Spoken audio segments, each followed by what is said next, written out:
if you only consume national news, especially as it relates to politics, tends to be very divisive and sort of dichotomous. So you may only consume information that talks about the Republicans do this, the Democrats do that. When you see individuals in your community being represented in local news, it's harder to see the nation in these stark divides. Maybe their kids go and play baseball with your kids. Or if you see people in the coverage, you see them in other parts of your life. So there's more physical and in-person interaction. And so you're not as able to commit to these stark binaries, which flatten all the complexity that we have.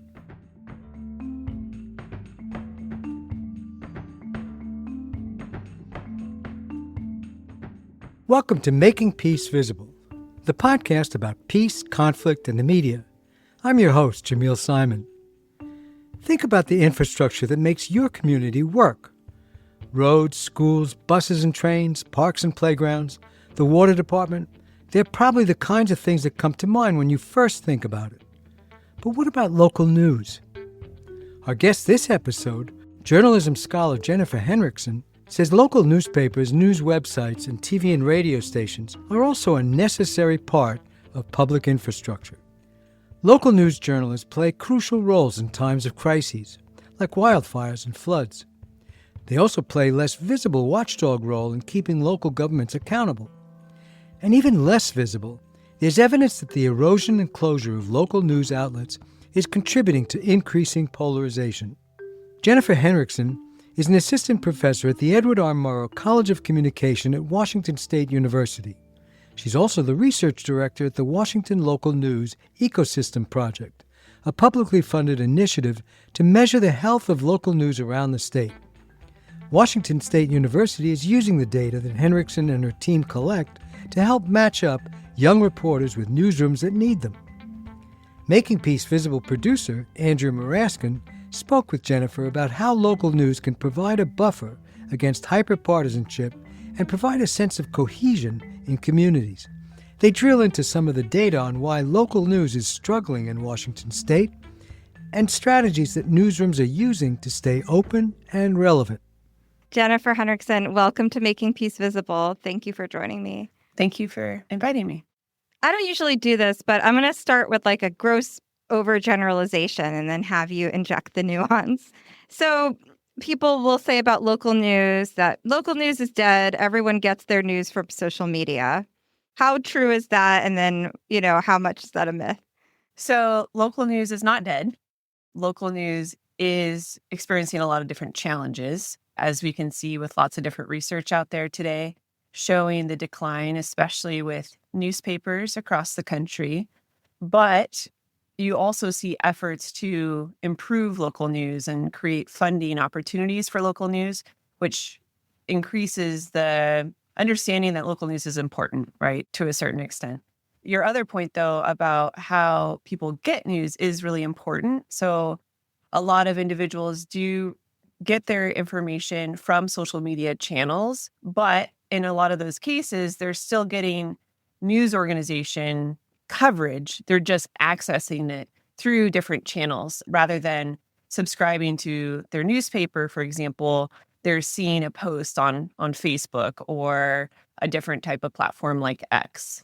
So are you talking about posts that are directly from news organizations? I am. And of course, there are other ways in which people get information. So it's not only that they're accessing traditional news sites through social media platforms, but they're also accessing alternative media through these platforms. And unfortunately, in many cases, not all, that information is not as verified. It's not as factual. And then people share it, and then you have an increase potentially in misinformation. So that kind of leads into my next question. How does the erosion of local news contribute to a decline in civic engagement and an increase in polarization? So scholars, especially in political science, have been studying this for a bit now. And what they have been finding is that when you have fewer news outlets, especially local news outlets, it has an impact on civic engagement and polarization. So the lack of local news tends to mean fewer candidates, running for local office, like the mayor or school board, which in turn means that incumbents are more likely to win and there's less money and effort to campaigning. Scholars have also looked at how political leaders who live and work in areas that have less local news coverage tend to not have to work as hard in committee meetings or in hearings, and maybe they bring less money back to their districts. I mean, I don't want to say writ large, but scholars have shown how this is impacting how political leaders do their work because there's not as much accountability, because there's not that local reporter covering what they're doing. In addition, if you don't have local reporters covering different hearings or committee meetings or things like that, school board meetings, there's less knowledge in the community typically because there's less reported activity. And if you have less knowledge, you typically have less participation and civic engagement. So you need the knowledge to know that something is happening or something that's going wrong, which in turn can increase one's willingness to engage civically, to maybe change something. And yet, if you don't have a local news outlet in a particular place, or you don't have a local reporter covering important issues, you just don't know what's happening or what's not happening. So you don't know how to be engaged to an extent because you don't know why you should be. Yeah, sometimes I think that, you need local news also to know what's going right. Like you Yes. might have a problem in your community, say affordable housing, and you might not be aware of who's actually working on it or what steps have been taken. Right. So I was using politics as an example, but obviously local news is not only about politics, right? In many cases, it's really about community events, community issues, high school sports, having your kid show up in the local newspaper, for example, knowing if someone has passed away, obituaries. Those are very important components of local news. And all those elements help communities feel more cohesive. So there's a social cohesion type of element with local news. And that's also related to decreased polarization because when you see individuals in your community being represented in local news, it's harder to see the nation in these stark divides of Republican versus Democrat. So you have improved nonpartisan identity when you're able to see one another in the coverage locally. Improve nonpartisan identity. Can you explain that term a little bit? Yeah. So basically, polarization is about the distance between two things. And what we know is that if you're able to see members of your community in a space such as local news, you're able to see multiple dimensions of an individual or of a community. Now, if you only consume more national news, especially as it relates to politics, tends to be very divisive and it's sort of dichotomous in some ways. So you may only consume information that talks about the Republicans do this, the Democrats do that. And if that is the information that you're absorbing on a consistent basis, you're less likely to be able to see individuals as multifaceted. Instead, you're sort of deepening this divide of partisanship where you think a particular party and the people who subscribe or ascribe to that party are this way. And that can even affect how one does one's hobbies. Now, I'm forgetting the research on this, but I remember reading something that was talking about how like Democrats were more likely to eat at these fast food places and Republicans were more likely to eat at those fast food places, right? And that's a problem to an extent because it collapses and it flattens all these other dimensions that individuals have going for them. And so local news is able to sort of show all these different facets to one's community. And so I'll also just say with local news, you tend to have more trust, actually. So what I mean by that is when you look at national news and you look at trust in media on a national level has gone down. However, trust in local media hasn't had as big of a hit. And I think part of that is because if you're living in a community, depends on how populous the community is, but you're more likely to know who that reporter is. Maybe their kids go and play baseball with your kids. Or if you see people in the coverage, you see them in other parts of your life. So there's more physical and in-person interaction. And so you're not as able to commit to these stark binaries, which flatten all the complexity that we have. The thing about the restaurants and the politics too, it's so clickbaity. It's one of those things that it's fun, but also, provides fodder for people to just insult each other. Yeah. And I mean, it sticks with you too, to an extent, but it's stereotyping to an extent as well, right? And so you're like, oh yeah, I'm not going to go there because that's not how I view myself. Right. And then it's reinforces the separation. Exactly. And another thing is, so some political scientists also found that when people lose a local newspaper, they tend to fill that gap of information with national news. And so that means that there's less knowledge and exposure to local races. And as a result, you have more partisan voting. So, for example, there was a study done that shows that after a newspaper closed in a particular area, individuals were less likely to vote for one party's candidate for president and then another party's candidate for a different position on the ballot. So what that means is split ticket voting decreased and individuals were more likely to vote for individuals representing one party. So there's less nuance to an extent. So you might say, oh, I don't know anything about all these other candidates, but they're Republican and I'm Republican, so therefore I'm going to vote for all of them. That makes a lot of sense. Would you maybe have an example in the other direction where local news coverage decreased polarization and helped give way to a constructive outcome? Yes. So I'm thinking of a particular study now by a couple of political scientists, and they did a study that looked at how a newspaper dropped national politics from its opinion pages for a particular point of time. And they were able to measure that once that drop occurred, individuals who were engaging with that paper showed reduced affective polarization. So basically this idea of whether you like people on the other side. They also showed reduced social polarization. And that's more about, are you comfortable socializing with people that are from, quote, the other side of politics? Hi, this is Jamil again. In July, we held a fundraiser to help sustain this podcast and expand our work into live events to bring journalists and peace builders together. My staff and I are so grateful for the generosity of everyone who contributed to making peace visible, especially in this uncertain time. With your help, we raised $39,000, just $1,000 short of our $40,000 goal. If you find this podcast meaningful, if you want to help us amplify the voices of people working for peace and democracy around the world, and you haven't yet contributed, you can still give. Go to makingpeacevisible.org/donate and help us get over the finish line. And thank you. So tell me about the local news ecosystem project that you're spearheading.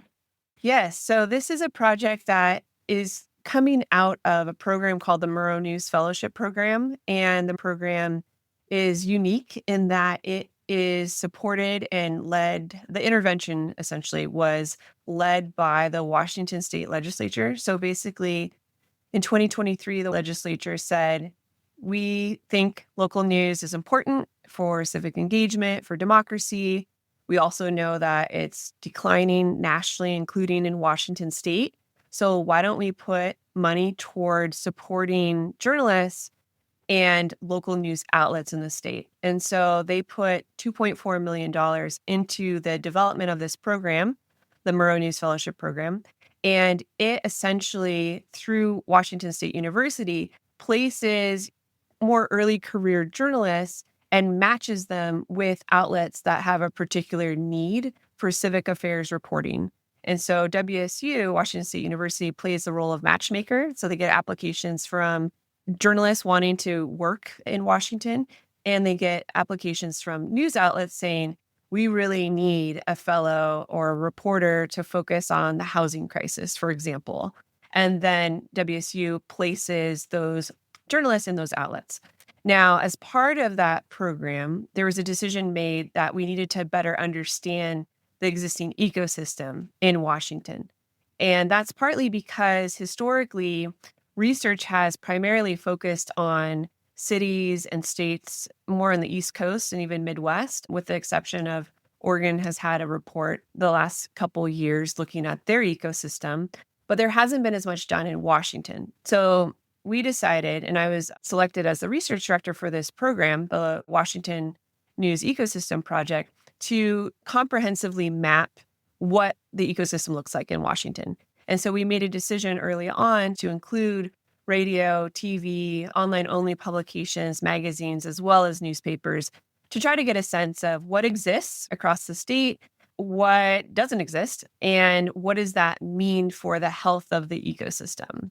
And what we found was 2 counties that had no outlets that met the criteria for inclusion. And what I mean by that is an outlet has to be locally relevant, like it has to produce content that's locally relevant. It has to have journalistic content, original content, and it has to be frequently updated. And it also has to be either physically based in Washington state, or if it's not, and it's like on the fringes, like the borders of the state, it has to be primarily serving a Washington audience. And so out of the 1,000 outlets, we found 353 that met those criteria. And even then, we found 2 counties that didn't have any outlets. And so they're basically what we call news deserts, which means they're lacking any form of local news. Of course, my mind is going to that other almost 2/3 of content that you went through. I don't remember the term, but I remember hearing something about sort of like papers that look like no local news, but they're really just kind of mass distributed from some national outlet. Like, what else did you find when you were picking through all these outlets?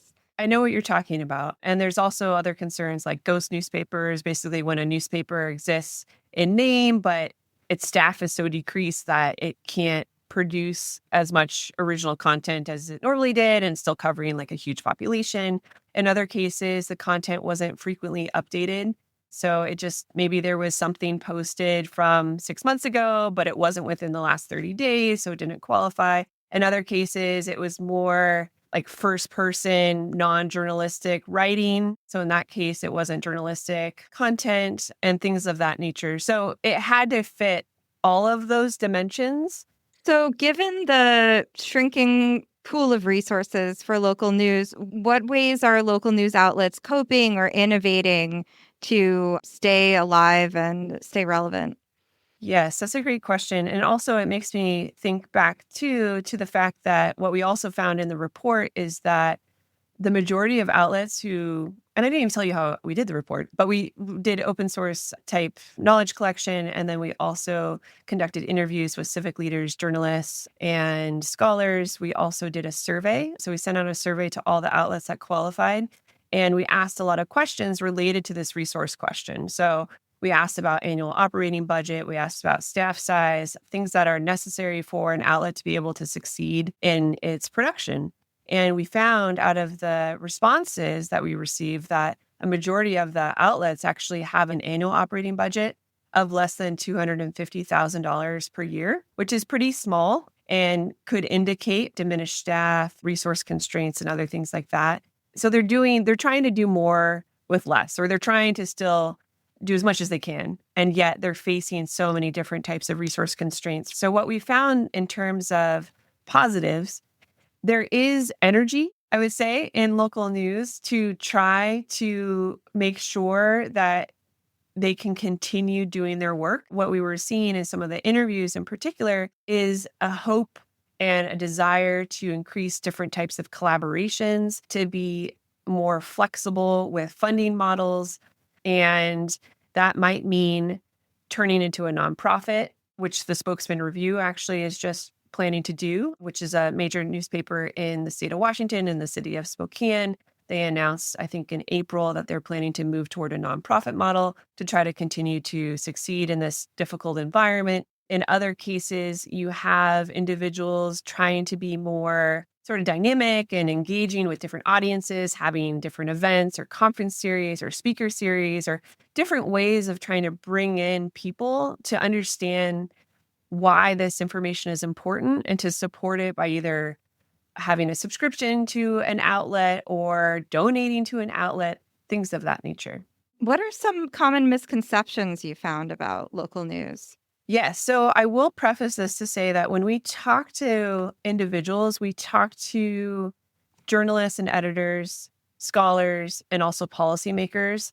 So the misconceptions that they discussed were about audiences, but it's not like I went out and interviewed the person on the The street. audience, the readers. Exactly. But one thing that came to light is this concern and this belief that a lot of people don't view local news as valuable or essential. As one person put it, I believe, they said journalism has a PR problem. So there's not this connection to why journalism is so important to their life. Even though they're consuming it, they may not be making that connection. And similarly, there's this belief and misconception that news, like other information on the internet, should be free. People say, why should I subscribe to this newspaper? I can just go online and look at Google News and find it on Yahoo, perhaps, or something like that, right?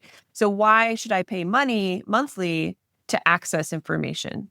And that's a big challenge for local news and for its funding model, because you have to get individuals to believe that it's important enough to buy. Another misconception about local news that people shared that others have is that news is biased, that it's not trustworthy. And yet, if you look at local news from reputable outlets, it is trustworthy. It is factual. It is verified. You have individuals who are trained in the process of news gathering, collecting that information.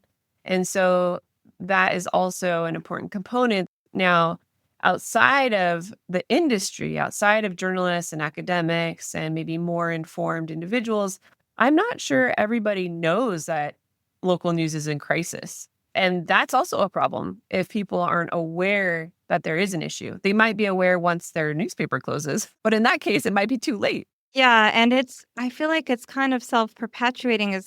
Just my parents as an example, I'm from New Jersey. They always subscribe to the Star Ledger, which is a state paper. But over time, the Star Ledger gets thinner and thinner. There's AP reprints and stuff. And so my parents think, let's just get the New York Times because it's much better quality.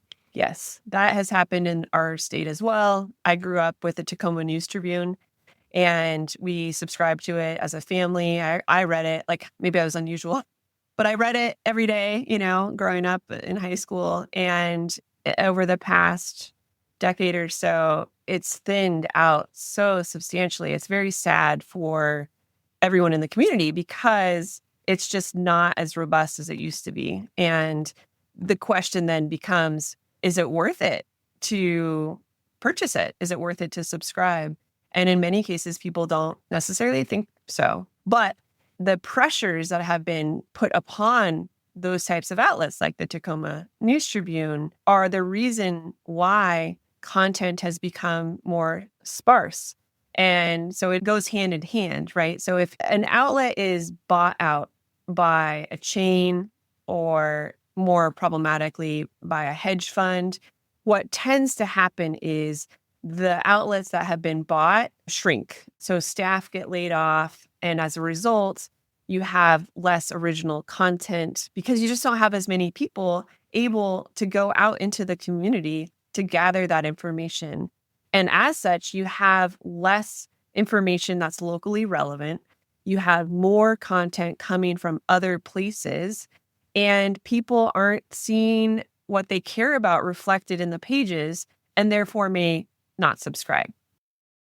There's something, for some reason, really surprising that the Washington State Legislature allocated the money towards this state-funded news program. I'm just wondering how legislators have been convinced to fund local news. It seems like a large effort. Yes, that's a great question. And it's mainly because of the legislators who spearheaded it.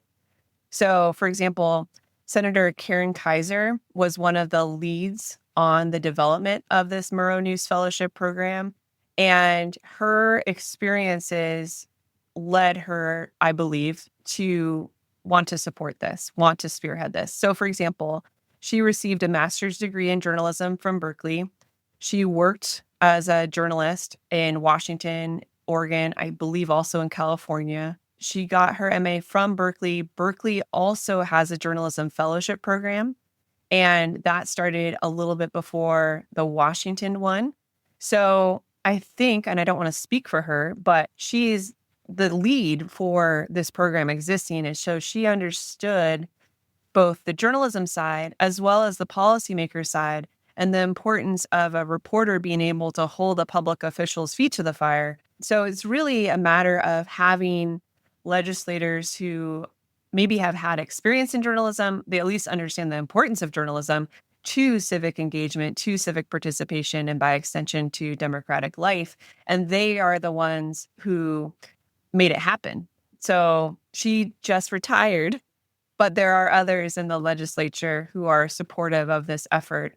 And it did receive renewed funding this legislative cycle, not as much as originally was hoped for, but enough to keep it going. It's a huge question is what funding model or models work for local news. You know, I've heard the argument before that there are some types of journalism that are important to society, but will never be profitable or won't be profitable, you know, in the internet age.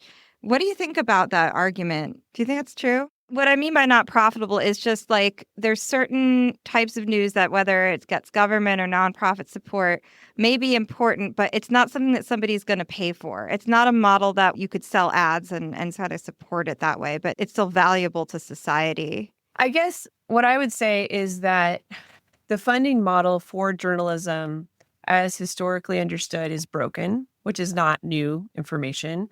But this idea that advertising will make sure that journalism stays afloat was sort of annihilated with the advent of the internet and Craigslist and taking classifieds away from newspapers and all those types of things. So I would say that there are different funding models necessary for journalism and that there's no one silver bullet. I think what you can see is there is an increase in the rise of nonprofit news organizations, and they tend to employ experienced journalists who may have left for-profit organizations and want to cover their communities more in depth. They aim, by the nature of being a nonprofit, aim to serve the public through their reporting. There tends to be an emphasis on accountability journalism or even investigative journalism. I'm thinking about ProPublica now, who's been around for about 20 years, I believe. So in that regard, you have an entity that is not, it's not a for-profit, it is a nonprofit, and yet it has to make enough money to employ staff. It has to have enough money to run operations. So I think that there just needs to be more expansiveness as we think about different types of funding models for news. Nonprofit might be the right route for a number of organizations, but that doesn't mean it's the route for every organization. There needs to be myriad strategies. So I'm thinking about the Spokesman Review right now in Spokane, and Gonzaga University has a basketball team that's historically amazing. And so there is a decision that the editors have made, and especially the executive editor, to cover Gonzaga basketball front and center, in addition to other types of content to try to draw in the community so that they can see what they want to see. And then they also get all these other aspects that are important to them as citizens, but that might not draw them in originally. You know, there's often a perception that government support media is a liberal or a left, left of center argument. What would you say back to that? Like, what is the argument that it's a kind of a bipartisan or nonpartisan imperative? Funding and supporting journalism is a nonpartisan and a bipartisan imperative, in part because it is a public good. We rely on it, even if we don't want to admit it. We rely on information that is reported to make decisions about our daily lives. It also helps us understand extreme events like weather events or things of that nature. So it is, in many ways, infrastructure. We just haven't conceptualized it as much as infrastructure, and yet it's basically as needed as a steady water supply, as good roads to drive our kids to school. And It is something that benefits all of us, even if we don't subscribe or otherwise pay for news, and therefore it deserves more support from various entities, whether federal, state, or private foundations. That was our producer, Andrea Maraskin, speaking with journalism scholar Jennifer Henrichsen. You can find a link to the Washington State Local News Ecosystem Report in the show notes. Making Peace Visible is produced and edited by Andrea Maraskin. The associate producer is Faith McClure. And I'm Jamil Simon. Thanks so much for listening, and talk soon.